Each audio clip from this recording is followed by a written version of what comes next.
Come on, smile, crocodile, by Prathana Gururaj. Crink, crank, crunch went the crocodile egg. Little Currum wriggled his little face out between pieces of eggshell and grinned at his mum. The old crocodile king Crick took one look at him and said, "He's the one. He has the perfect set of shiny white teeth. He shall be king of the crocs when he grows up. Hail, Currum! Hail, shiny little white teeth!" The crocs were having a serious problem with teeth. Of course, none of them ever brushed twice a day. Their poor teeth got sick and plop, fell right out. Currum was good with his brushing, using river plants and twigs from the tree twice a day. But as he grew bigger, his teeth grew bigger. The water plants were just not enough to keep them clean. One sunny morning, Currum went down the river for his daily smile check. He was in for a huge surprise. There it was, one ugly little yellow tooth. It stuck out every time he smiled. There was no hiding it, no matter which way he turned. "No, no, no! I can't be king of the crocs if I have bad teeth," he cried. Currum was too afraid to tell the others, so he snuck out of home in the afternoon to look for the best toothbrush. He roamed through thick brush, pulling out branches and twigs and sticking them in his mouth.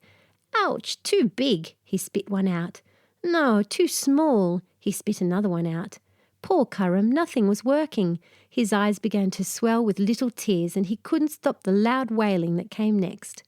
"Stop that, boy! You are waking up my chicks," came a loud chirp from the tree that Currum sat under. He looked up and saw a white bird with black lines over his head frowning hard at him. Currum couldn't help himself. He wailed again. This time all the chicks woke up and the first thing they did, well, really the only thing they did, was to open their mouths wide, chirping as loudly as possible for some food. The bird threw his wings up. He flew down and sat next to Currum. "What's wrong, Croc? Name is Titi, by the way."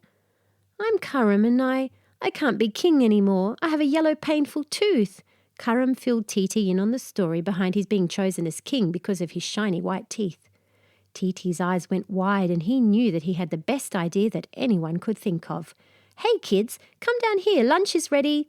Currum jumped. "You can't eat me." "No, Croc, we're just going to lunch in your mouth." "Lunch in my mouth?" said Currum, his eyes wider than his mouth. "Relax, kid. Now open your mouth wide and make sure you don't snap your jaw shut. The chicks and I are going to eat all the food stuck in your teeth, and just like that your teeth will be perfectly shiny and clean again." Currum opened his mouth wide and shut his eyes. He could feel little feet walking along his teeth, hopping from one tooth to the other. Titi and his chicks were hungry. They went to work right away. Peck, peck, chomp, chomp went Titi. Peck, peck, chomp, chomp went the chicks. "Remember that the teeth at the back are where a lot of the food likes to hide," declared Titi. Currum felt little pairs of feet rush to the back of his mouth. Currum did his best not to shut his mouth, or yawn, or talk. Every little nook and cranny of his mouth was visited by these little walking, chirping and eating toothbrushes. His mouth felt clean and cool. When they jumped out of his mouth one by one, they chirped, "Thank you, Currum." Titi grinned. "Now come on, smile, crocodile." Currum smiled and stared at his reflection in the water. His yellow tooth was now shiny white. "Titi, can you lunch in my mouth every day?" asked Currum.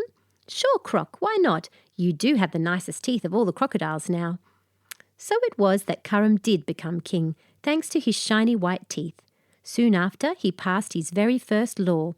Every crocodile had to get his teeth cleaned by the birds, twice a day. The end.